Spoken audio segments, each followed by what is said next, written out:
Assalamualaikum warahmatullahi wabarakatuh. Bertemu kembali bersama saya Bapak Warsin di channel kita dari Jendela SD.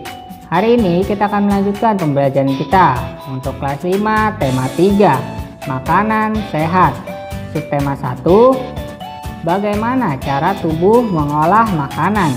Pada pembelajaran yang pertama, di pembelajaran kita yang pertama kali ini, fokus pembelajaran kita adalah bahasa Indonesia dan IPA. Sebelum kita mulai belajar, mari kita berdoa terlebih dahulu. Berdoa, mulai. Berdoa, selesai. Oh ya, jangan lupa tekan dulu tombol subscribe dan aktifkan loncengnya supaya kamu tidak ketinggalan update video dari channel ini. Baiklah, mari kita ikuti pembelajaran berikut ini. Ayo mengamati. Amatilah gambar di bawah ini.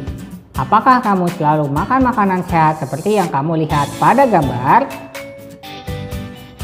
Sebutkan contoh-contoh makanan yang menurutmu sehat. Maka alternatif jawaban yang bisa kamu berikan adalah sayur-sayuran, buah-buahan, susu, daging, ikan, dan lain-lain. Apakah kriteria dari makanan yang sehat? Maka alternatif jawaban yang bisa kamu berikan adalah kriteria makanan sehat adalah makanan yang sesuai dengan isi piringku, yaitu mengandung vitamin, mineral, protein, karbohidrat, kalsium, fosfor, dan lemak. Makanan sehat baik untuk tubuh kita. Tubuh manusia mengolah makanan menjadi nutrisi yang bermanfaat bagi kesehatan dan pertumbuhan tubuh.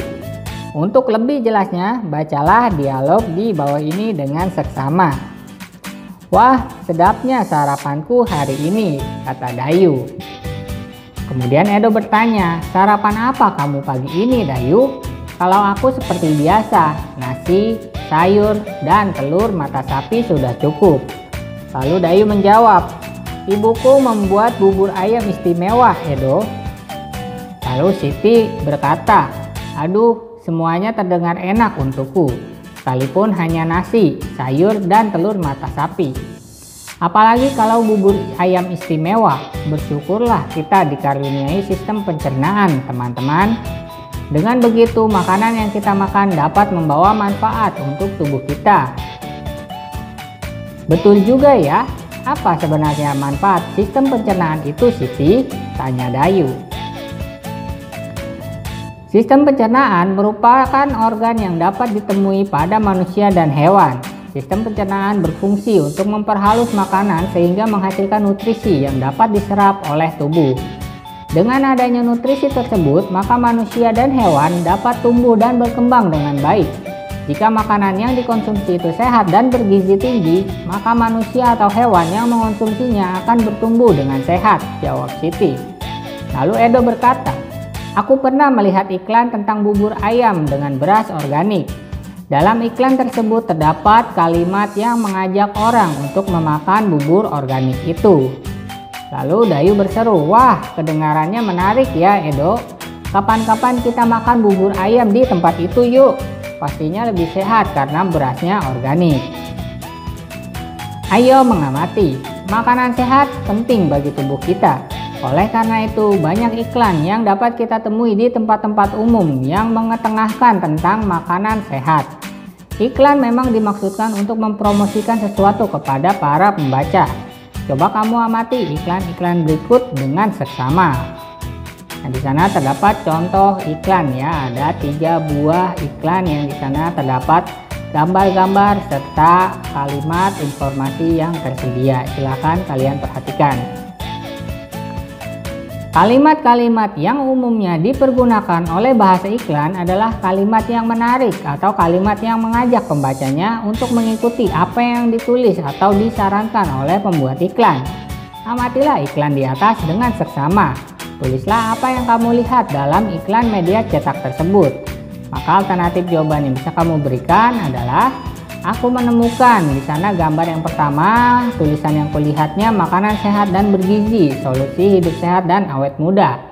Kemudian yang kedua, gambarnya seperti itu, lalu tulisannya makanan sehat dan bergizi penting untuk pertumbuhan otak anak Anda. Dan yang ketiga, gambarnya seperti hati, kemudian tulisannya cintailah jantung Anda, konsumsi sayur dan buah segar, manfaat prima dengan rasa yang dahsyat. Ayo berdiskusi. Berdasarkan tulisan iklan yang kamu baca di atas, diskusikan dengan teman sebangkumu tentang beberapa hal berikut. Yang pertama, ada kata-kata kunci dari iklan tersebut. Yang kedua, ada ciri-ciri dari sebuah kata kunci. Yang ketiga, alasan kamu memilih kata-kata kunci tersebut sebagai kata kunci. Jelaskan hasil diskusimu dengan menggunakan peta pikiran seperti berikut. Nah, di sana terdapat peta pikiran ya. Baiklah, mari kita coba lengkapi. Untuk kata kunci adalah kata kunci merupakan sebuah kata yang digunakan sebagai kunci dan kode untuk menghubungkan ke kata lain atau informasi lain. Lalu kata kunci yang aku temukan dalam iklan, contohnya pentingnya makanan sehat dan bergizi. Lalu ciri-ciri sebuah kata kunci ada terdiri atas satu kata atau lebih yang membentuk frase, kemudian mengandung kata yang unik dan mewakili informasi dari sebuah bacaan. Kemudian alasanku memilih kata tersebut sebagai kata kunci iklan adalah karena kata tersebut mewakili topik atau informasi dalam iklan. Buatlah kesimpulan dari hasil diskusi kelompokmu tentang kata kunci. Alternatif kesimpulan yang bisa kamu berikan adalah kata kunci adalah sebuah kata yang digunakan sebagai kunci dan kode untuk menghubungkan ke kata lain atau informasi lain. Adapun ciri-cirinya adalah satu, terdiri dari satu kata atau lebih yang membentuk frase, dua, mengandung kata yang unik, dan tiga, mewakili informasi dari sebuah bacaan. Selanjutnya, pilihlah pasangan temanmu yang lain dan bandingkan hasil diskusi kamu dengan pasanganmu tersebut. Ayo mengamati. Dengan menemukan kata kunci pada iklan-iklan makanan sehat, kita jadi tahu bahwa masyarakat kita sudah banyak yang peduli tentang pentingnya makanan sehat. Penyempurna makanan sehat adalah susu. Seperti kita ketahui, susu umumnya dihasilkan oleh sapi. Apa yang dimakan oleh sapi hingga dapat menghasilkan susu? Untuk menghasilkan susu, jenis makanan apa yang biasa aku konsumsi? Bagaimana aku mencernanya? Tuliskan hal-hal yang ingin kamu ketahui tentang organ pencernaan hewan dalam bentuk pertanyaan. Maka alternatif pertanyaan yang bisa kamu berikan adalah bagaimana sistem pencernaan makanan pada hewan? Bagaimana sistem pencernaan makanan pada hewan ruminansia? Simak penjelasan berikut ini. Hewan ruminansia adalah kelompok hewan mamalia yang biasa memamah atau memakan dua kali dan dikenal dengan hewan memamah biak. Contoh hewan ruminansia ialah sapi, kerbau, rusa, domba, kambing, dan kijang. Sistem pencernaan hewan ruminansia lebih kompleks dibandingkan pencernaan hewan lainnya.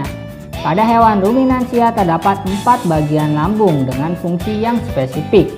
Selain itu, pencernaan makanan pada hewan ruminansia dibantu oleh beberapa mikroba atau bakteri dan protozoa. Mikrob tersebut dapat membantu mencerna rumput. Coba kamu perhatikan penjelasan mengenai proses pencernaan pada hewan ini dengan seksama. Mekanisme pencernaan makanan pada hewan ruminansia. Seperti yang telah dijelaskan sebelumnya, salah satu contoh hewan ruminansia ialah sapi. Mari kita baca informasi mengenai organ pencernaan pada sapi. Makanan seperti rumput pertama kali masuk ke dalam mulut sapi. Di dalam mulut terdapat organ-organ pencernaan seperti berikut. Gigi. Gigi sapi tersusun dari gigi seli yang berguna untuk memotong makanan dan gigi geraham untuk mengunyah makanan. Lidah. Lidah sapi berguna untuk merenggut rumput atau makanan dan mendorong makanan yang sudah dikunyah menuju lambung.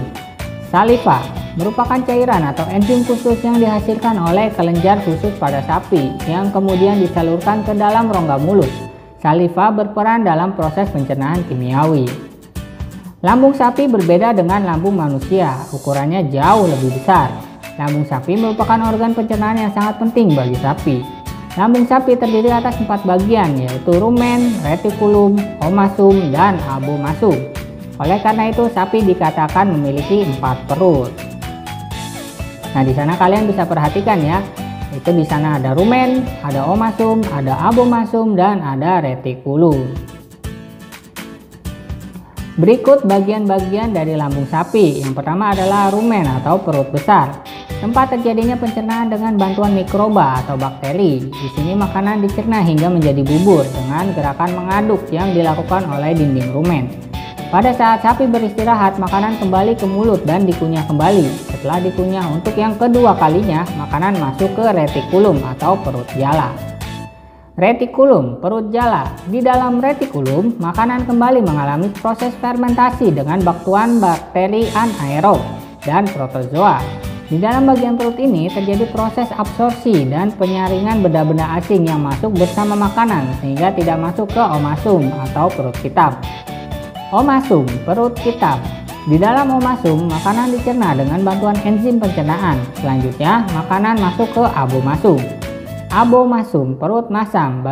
Perut bagian inilah yang sebenarnya disebut dengan lambung. Di sini makanan dicerna dengan bantuan enzim pencernaan pepsin yang dihasilkan oleh abomasum. Setelah melewati seluruh proses pencernaan makanan di dalam abomasum, makanan bergerak menuju usus halus. Panjang usus halus seekor sapi dewasa sampai mencapai 40 meter. Di dalam usus halus terjadi proses absorpsi dan fermentasi. Selanjutnya, sisa-sisa makanan akan dikeluarkan melalui anus. Ayo berdiskusi. Tuliskan kosakata baru yang kamu temukan dalam bacaan di atas. Selanjutnya, diskusikan dengan guru dan temanmu tentang arti dari kosakata tersebut. Maka alternatif jawaban yang bisa kamu berikan adalah kosakata baru yang aku temukan di sana ada mikroba, yaitu organisme yang berukuran sangat kecil. Ada anaerob, yaitu organisme yang dapat hidup baik dengan tanpa oksigen. Ada protozoa, yaitu jasad renik hewani yang terdiri atas satu sel. Dan ada absorpsi, yaitu penyerapan. Ayo berlatih.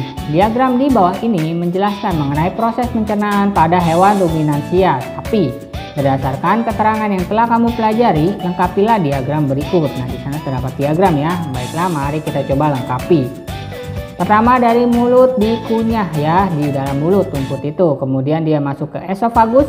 Lalu dari esofagus dia masuk ke rumen, perut besar. Nah, proses yang terjadi ialah pencernaan dengan bantuan mikroba atau bakteri. Lalu dari rumen kembali lagi ke mulut. Lalu masuk ke retikulum dan omasum. Dari omasum di sana terdapat proses yang terjadi ya, untuk di retikulum itu prosesnya terjadi makanan difermentasi oleh bakteri anaerob dan protozoa dan akhirnya dia kembali ke abomasum yang terjadi pencernaan dengan bantuan enzim pepsin. Ayo berkreasi. Setelah melengkapi diagram di depan, bentuklah kelompok yang terdiri atas 4 orang. Gambarlah hewan sapi seperti di bawah ini pada kertas gambar ukuran A3. Buatlah gambar sebaik mungkin, kemudian lengkapi gambar tersebut dengan hal-hal berikut, yaitu memberi nama setiap bagian organ pencernaan pada hewan sapi, lalu memberi tanda panah, gunakan warna merah untuk menggambarkan perjalanan makanan pada sistem pencernaan sapi. Kemudian warnai gambarmu sebaik dan semenarik mungkin. Dan yang terakhir, jangan lupa untuk menuliskan nama anggota kelompokmu pada bagian kiri bawah kertas gambar. Nah, di sana terdapat gambar sapi ya. Maka alternatif gambar yang sudah diwarnainya adalah seperti ini ya. Silakan. Hargailah hasil karyamu dan berbanggalah bahwa kamu telah berhasil bekerja sama dan menghasilkan karya yang indah dan bermanfaat.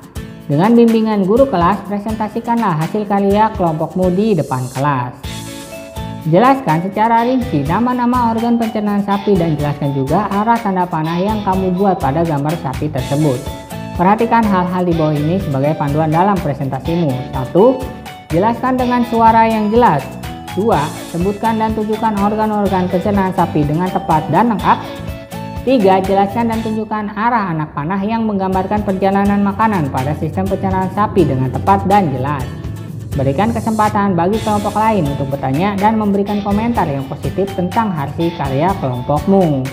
Baiklah, cukup sekian video pembelajaran hari ini dari Bapak. Like jika kalian suka videonya, dislike jika tidak suka, serta jangan lupa share kepada teman-teman kalian yang kelas 5 SD. Supaya mereka juga lebih mudah dalam mempelajari pembelajaran yang sama. Tuliskan juga komentar kalian pada kolom komentar di bawah supaya Bapak tahu bagian-bagian mana saja yang perlu perbaikan. Kurang lebihnya Bapak mohon maaf. Jangan lupa subscribe channel ini supaya terus berkembang dan memberikan informasi yang bermanfaat dan berpengetahuan kepada kalian. Bapak akhiri, terima kasih. Wassalamualaikum warahmatullahi wabarakatuh.